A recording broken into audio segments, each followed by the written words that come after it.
Professor Ranbir रोशनी से कहते, अब मुझे ही देखती रहोगी या बताओगी भी कि तुम्हें जाना कहाँ है। तब रोशनी विनय के द्वारा दिया गया मैसेज प्रोफेसर रणबीर को दिखाती। तब प्रोफेसर रणबीर ने कहा, इसके ही थोड़े आगे मेरा घर है।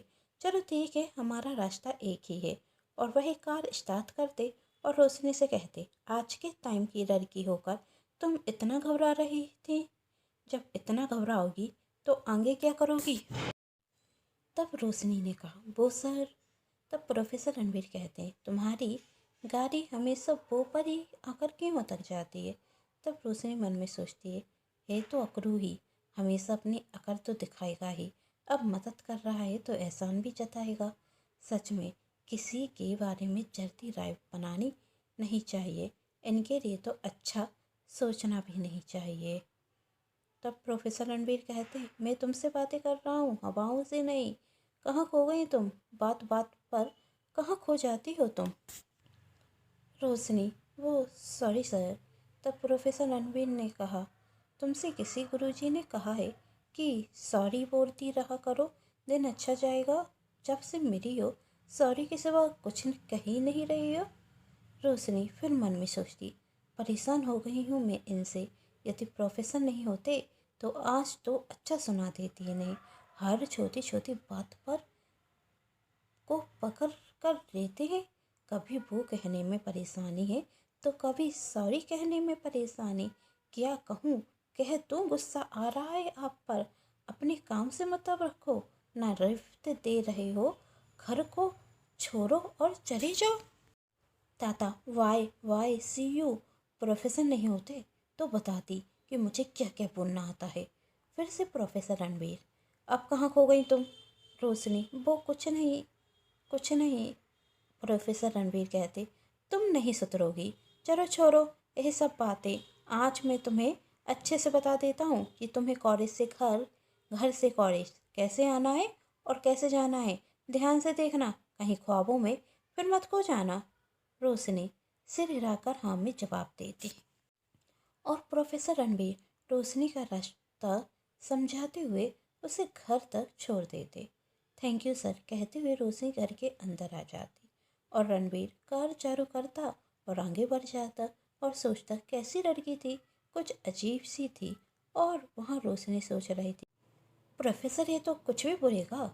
ए भगवान, सारी परेशानियाँ क्या मेरी ही कुंडली में लिख कर भेजी हैं। पहले मेरा अतीत जो मैं चाहकर भी उसे भूल नहीं पा रही हूँ।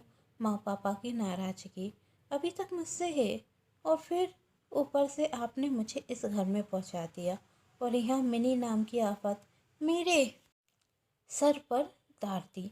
अब बच्ची खुशी कसर कॉलेज में भी पूरी कर रहे हो। प्रोफेसर रणबीर को भेजकर कहीं तो कुछ अच्छा कर देते। रोशनी सोच रही थी कि तभी घर की डोरबेल बजती। आसपास रोशनी को कोई नहीं दिखता, इसलिए वह खुद दरवाज़ा खोलने के लिए चली जाती। और जब दरवाज़ा खोलता तो प्रोफेसर रणबीर दरवाजे पर थे। उन्हें देखते हुए रोशनी कहती, सर आप यहाँ पर क्यों आए हैं, मेरा मतलब कि। तभी प्रोफेसर रणबीर रोशनी को रोकते हुए कहते, अपना मतलब छोड़ो और अपना बैग पकड़ो। मुझे भी तुम्हारे घर पर आने का कोई शौक नहीं है। तुम अपना बैग मेरी कार में ही भूल गई थी। आप इतने ख्यालों में खोगी तो कुछ तो भूलोगी ना। पकड़ो अपना बैग। रोशनी पताक से अपना बैग लेती। तभी वहाँ प्रतिभा जी आती और कहती, रोशनी कौन है यह लड़का, कहीं वही तो नहीं जिसे तुम कल मिलने के लिए जा रही थी। तब रोशनी घबराते हुए कहती, नहीं नहीं आंटी जी, वो आप गलत गलत समझ रही हैं। तभी प्रोफेसर रणवीर गुस्से में कहते, क्या कहना चाहती हैं आप। आपकी जानकारी के लिए बता दूं कि जिस कॉलेज में रोशनी पढ़ती है उसका प्रोफेसर हूँ मैं। प्रोफेसर रणवीर मेरा नाम है। रोशनी आपके घर पर रहती है तो आपकी जिम्मेदारी बनती है कि आप उसका ख्याल रखें। जब वह इस शहर में नहीं है और उसे रास्ते नहीं पता तो आपको उसे कॉलेज पहुंचाने और कॉलेज से घर आने की भी जिम्मेदारी लेनी चाहिए। रोशनी की कॉलेज की छुट्टी हुए बहुत वक्त हो गया, पर मुझे नहीं लगता कि उस वक्त आपको रोशनी की चिंता हुई होगी। वह तो मैंने रोशनी को देखा और उसे घर तक छोड़ दिया। इतनी तेज बारिश में वह भींच रही थी। उसे कुछ समझ में नहीं आ रहा था कि वह घर कैसे आए। और सही है, उसके लिए शहर और यहाँ के लोग सब कुछ नया है, पर आप तो उसकी अपनी हैं, तभी तो उसके माता पिता ने आप पर भरोसा कर कर उसे इस घर में रहने के लिए भेजा होगा, और आप उस लड़की पर गलत आरोप लगा रहे हैं। शर्म आनी चाहिए आपको। और मैं यहाँ पर रोशनी से मिलने के लिए नहीं आया, उसका बैग देने के लिए आया था जो वह गलती से मेरी कार में बुर गई थी। शायद वह आपसे ही घबरा रही होगी। मेरे सामने यदि कोई किसी से गलत कहे वही मैं बर्दाश्त नहीं कर सकता। और रोशनी, यदि तुम गलत नहीं तो तुम्हें भी डरने की ज़रूरत नहीं। अपनी बात दूसरे के सामने रखना सीखो, खुलकर बोलना सीखो। कहते हुए प्रोफेसर रणवीर वहाँ से ही चले जाते और प्रतिभा जी का मुंह बंद का बंद रह जाता। रोशनी मन ही मन प्रोफेसर रणवीर को थैंक यू कहती कि तभी वहाँ मिनी आती और वह रोशनी को खुद से पहले घर पर आए देख घबरा जाती और सोचती, आखिर ये आफत मुझसे पहले कैसे आ गई। और यहाँ पर तो मम्मी भी है। अब मम्मी मुझसे पूछेंगी कि रोशनी जल्दी आ गई और तुम्हें इतना टाइम कैसे लग गया, तो मैं क्या कहूँगी कि मैं अपने बॉयफ्रेंड विवेक के साथ थी। नहीं, मुझ पर आरोप रखे उसके पहले मुझे ही रोशनी को गलत साबित कर देना चाहिए। और मिनी रोशनी से कहती, तुम तुम घर कब आई रोशनी? मैंने पूरे कॉलेज में तुम्हें ढूंढा, पर तुम तो कहीं मिल ही नहीं रही थी। ज़रूर अपने बॉयफ्रेंड से मिलने के लिए गई होगी तुम। तब रोशनी कहती, मैं अपने बॉयफ्रेंड से मिलने के लिए नहीं गई थी, और मैं यहाँ पर प्रोफेसर रणवीर के साथ आई हूँ। यही बात आंटी जी भी अच्छे से जानती हैं। और तुम मुझे बताओ कि तुम तो कॉलेज से सही वक्त पर निकल गई थी, तो तुम्हें घर पर आने में लेट क्यों हुआ? कहीं तुम तो अपने बॉयफ्रेंड से मिलने के लिए नहीं गई थी, जो कर तुम्हारा बाहर इंतजार कर रहा था और अब सबको देखकर भाग गया था। मैं तुमसे अभी तक कुछ इसलिए नहीं कह रही थी क्योंकि मैं तुमसे लड़ना नहीं चाहती हूँ। पहले से ही मेरी ज़िंदगी में बहुत प्रॉब्लम है।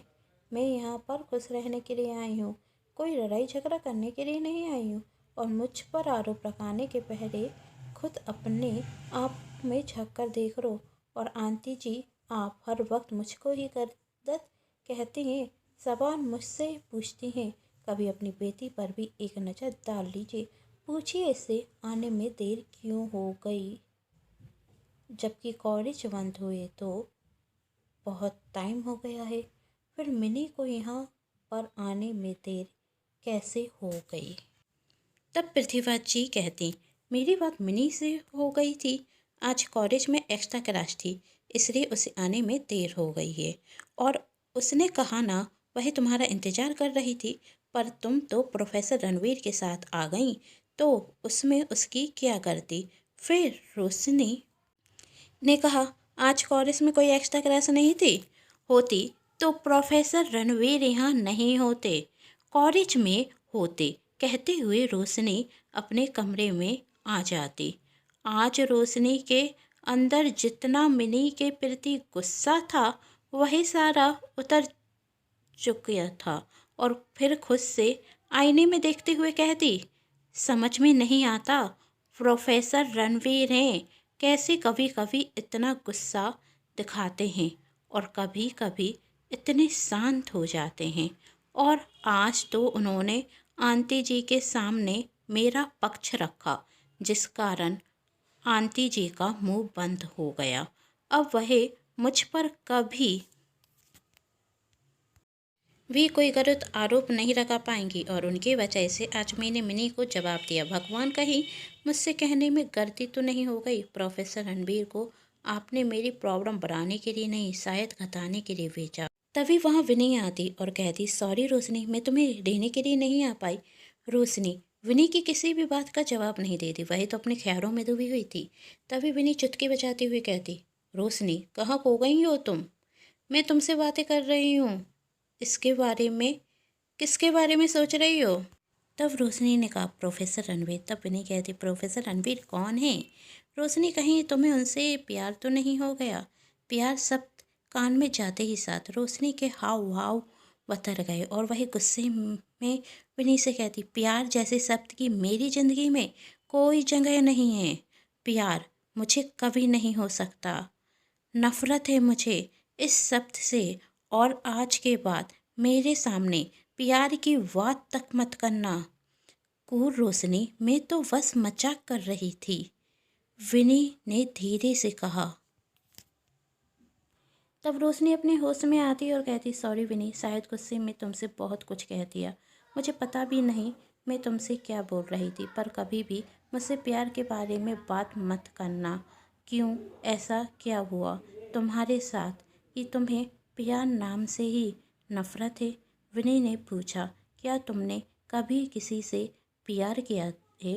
यह सुन रोशनी की आंखों से आंसू बहने लगते और वह अपने आंसू पोंछते हुए कहती है, हर किसी की ज़िंदगी में कोई ऐसी बात होती है जो वह किसी से चाह कर भी कह नहीं सकता। हाँ, मेरे अतीत में भी कोई ऐसी बात है जो मैं तुम्हें नहीं बता सकती, और प्लीज़ आज के बाद मुझसे इस सब के बारे में पूछना भी मत। और कहती, हाँ मैंने भी प्यार किया है, और उस प्यार की सजा है कि आज मैं अपनों से दूर हूँ। तब विनी रोशनी से कहती है, मेरा इरादा तुम्हारा दिल दुखाने का नहीं था, पर कभी कभी अपने दुख दूसरों को बताने से कम हो जाते हैं। शायद तुम अभी मुझे इस लायक नहीं समझती, पर मैं तुम्हें अपनी अच्छी दोस्त मानती हूँ। जब भी मेरी ज़रूरत हो या मुझसे कोई बात शेयर करनी हो तो मुझसे कह देना। मैं वादा करती हूँ कि हमारे बीच की बात कभी भी किसी तीसरे को पता नहीं चलेगी। कहते हुए विनी वहाँ से चली जाती और रोशनी अपने अतीत में खो जाती। आज से 2 साल पहले रोशनी जब कॉलेज में आई हुई थी और जब वह पहले दिन कॉलेज जाती, रोशनी दिखने में बहुत खूबसूरत थी और उस दिन भी रोशनी बहुत खूबसूरत लग रही थी। खुले हुए लहराते हुए काले बाल सफ़ेद सूट में रोशनी एकदम परी लग रही थी। कॉलेज के लड़के रोशनी के दीवाने थे, पर रोशनी इन प्यार के रफड़ों में पड़ना नहीं चाहती थी। घर पर उससे सब बात कहते थे, लव मैरिज करना जिंदगी को बर्बाद करना होता है, और रोशनी भी इसलिए लड़कों से हमेशा दूर रहती थी। रोशनी जब उस दिन के बारे में सोच ही रही थी कि तभी मिनी गुस्से में रोशनी के कमरे में आती और चिल्लाते हुए कहती, समझती क्या हो तुम खुद को? मिनी की चिल्लाने की आवाज़ से रोशनी अपने अतीत से बाहर आती और हैरानी से कहती, मिनी क्या हुआ तुम्हें? तब मिनी कहती, तुम मुझसे पूछ रही हो क्या हुआ मुझे? नीचे क्या कह रही थी तुम? मम्मी से मेरा बॉयफ्रेंड थे?